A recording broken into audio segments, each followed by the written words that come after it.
Good morning, Florida lacrosse fans. It's Thursday morning. Lee Roggenberg, morning coffee. Oh, little blip there in the hair. Get that settled. Welcome to the show. Our ritual. Yeah, I know that Scott Adams does it on his YouTube broadcast too, but it's who cares? That's good. Okay. Interesting day in the lacrosse world yesterday. We're kind of grinding down these games that mean quite a bit. Last night, Bishop Moore in overtime, knocking off Windermere Prep 12-11. That's going to be very interesting to see how that affects the power rankings. Sarasota 10-9 over Palm Harbor. We had Martin County 10-5 over Dwyer. Pinecrest with a 13-7 win over Buckingham, which is a team from Cambridge, Mass. That came down south. Ponte Vedra, big win last night, 11-8 at Lake Highland. I actually watched most of that game online, 5-5 at the half. Ponte Vedra pulling away of a very good third quarter. Lake Highland struggled back towards the end, made it closer, some late goals, but Ponte Vedra definitely controlled the second half. Lake Nona 15-11 over Dr. Phillips. Suncoast 7-5 over John Carroll Catholic. We got Western. This is a big win. Western 13-6 over Wellington. Wellington has kind of hit the wall a little bit, needs to reverse their system, and Western is coming on strong. Father Lopez 9-8 over Tocoy Creek. Admiral Farragut with a 12-4 win over Wesley Chapel. Shiles 15-7 over Lincoln. And West Florida 6-4 over Milton.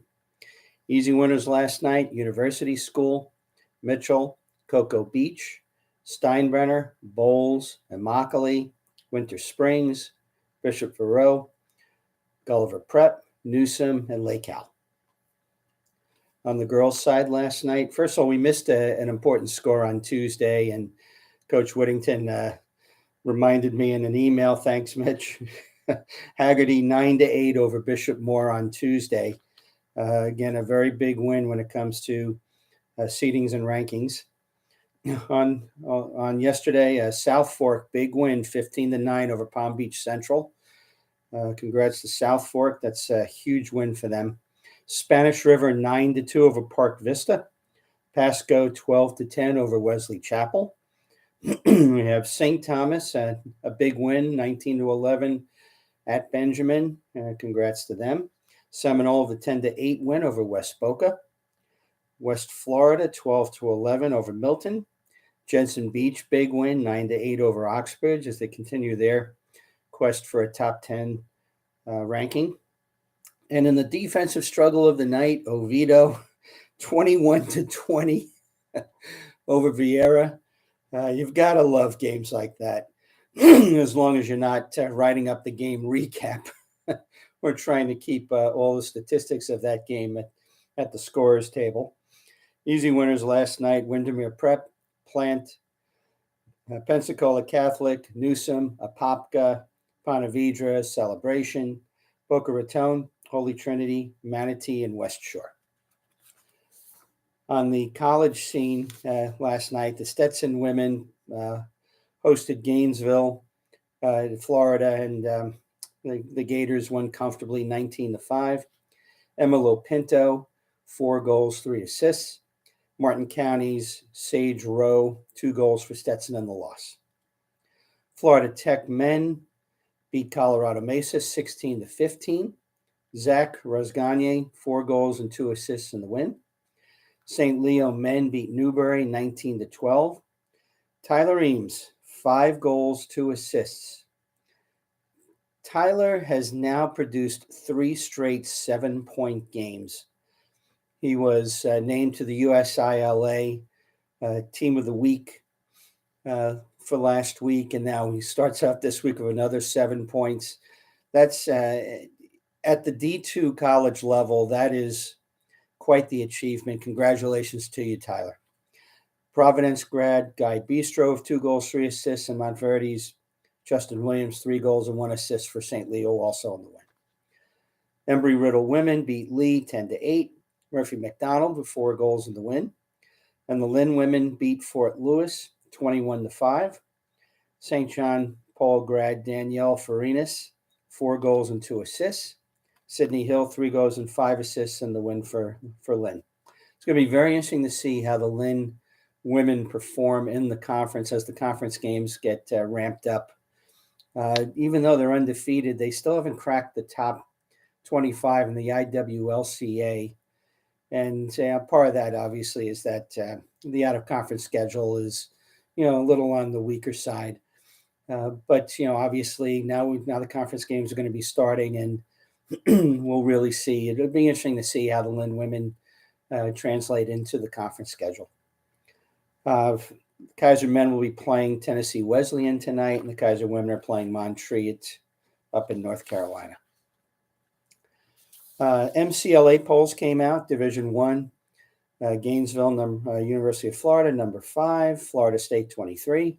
On the D2 side, Florida Gulf Coast, 10. Florida Atlantic, 12. Doesn't look like there was any movement there. Before we get into the upcoming games tonight, and by the way, those who saw the article, the PLL has now moved over to ESPN off of the NBC Sports Network, which is no longer in existence. Comcast decided to roll that up, so PLL had to find a new home. And ESPN is a terrific platform, obviously. How many games they'll show on their cable system versus how many will be ESPN Plus, I believe, is covered in the article. But it'll be interesting to see. I didn't catch whether or not the broadcasting crew, I should check this in the article, whether the broadcasting crew is going to remain the same. I thought they did a pretty darn good job last year. But will they sort of in the summer move, say, Anish and Quint and maybe Paul over to ESPN PLO broadcasts? So it'll be interesting to see how, if anything, the broadcasting approach changes. Now, starting today, Rivalry on the River up in the Jacksonville area. Wonderful event last year. It's a 3-day event. They have, I believe 2, 4, 6, over the 9 games over the 3 days, 2 today, 2 tomorrow, and 5 all day on Saturday. Those remember, I was up there for Saturday working the interview desk. I'm not going to be able to make it this year, unfortunately. But, it's streamed at news4jax.com all day on Saturday. I'm not sure if the Thursday and Friday games are streamed there too. On tonight's schedule, Creekside and Bowles on the girls' side, and Nice and St. Augustine on the boys' side. I believe it starts at 5:30. And also tomorrow, I believe, also starting at 5:30, Providence and Episcopal on the boys' side, Bartram and Fleming Island on the boys' side. And then starting at 10 a.m. on Saturday, this is kind of like the Live Aid version of lacrosse. You can sit yourself in front of the screen at 10 a.m. and pretty much go all the way through until 9 p.m. or longer. Mandarin Atlantic Coast girls starting it off. Bartram Trail and the Ponte Vedra girls. That's a rematch from last year. Menendez and Episcopal girls. Then Maclay and Bowles on the boys' side. And Creekside and Ponte Vedra is the nightcap, just like last year. Remembering that last year's game, Ponte Vedra pulled it out. Creekside up a goal with, I guess, about 4 minutes left. And then Ponte Vedra find their way to score the last 2 goals to pull it out. I want you to see the rematch go the other way in the district final. These two teams, when they get together, it's the northern version of, say, St. Andrews, St. Thomas, which is also on the schedule tonight. So if you're in that area, you go on out, support this event. It's a wonderful thing. I do believe there's a charitable portion of this too. I had a great experience last year, so go ahead and get out and go see it. Okay, on today's side, on the boys' side, Spanish River, 8-1, hosting 5-5 Cardinal Gibbons. 3-3 Pine School hosts 8-1 Jensen Beach. 4-2 West Shore is hosting 6-4 Vieira. 5-4 Oviedo is hosting 8-1 Holy Trinity. A nice test for Holy Trinity too. 5-4 Seminole hosts 5-4 Lake Brantley. I will be at the 7-3 St. Thomas hosting St. Andrews at 10-2 game tonight. Those who have been around the sport, they know how big a deal this game is now in the regular season. They did not play each other for quite a number of years. Last year was the first regular season game. 5-4 St. Andrews win in Boca. Tremendous defensive struggle. The defense has completely dominated the game. And this year we'll have to see how that sort of turns around. Again, they're not in the same class anymore, 1A and 2A. So this is it for the season. This is the only time they're going to play. And you're going to get the best. This is the game that both of these sides really get up for. St. John Paul, 5-6, hosting Berlin Jesuit 8-0. This is a big game for St. John Paul. 6-4 Childs is hosting Gulliver Prep, 5-3 up in Tallahassee. 4-5 Nice is hosting 7-4 St. Augustine. And 8-3 Riverview Sarasota is hosting 6-4 Canterbury. Always a big game on the Gulf Coast. On the girls' side, 5-4 Barron Collier, hosting 6-1 Lely. 7-1 St. Edwards, looking to rebound, hosting 6-1 South Fork. Cardinal Gibbons at 7-1 is hosting University School 4-4. 7-4 Riverview Sarasota is going to be hosting 4-2 Canterbury. 3-2 Lakewood Ranch is hosting 9-0 Out of Door Academy. Chance for Lakewood Ranch to potentially move up in a ranking. And Lake East Ridge at 4-2 is hosting Lake Mineola at 6-0. We've got the Rivalry River game I mentioned, the Bowles Creekside game. 4-2, actually now 5-2 Oxbridge hosting 9-3 Kings Academy.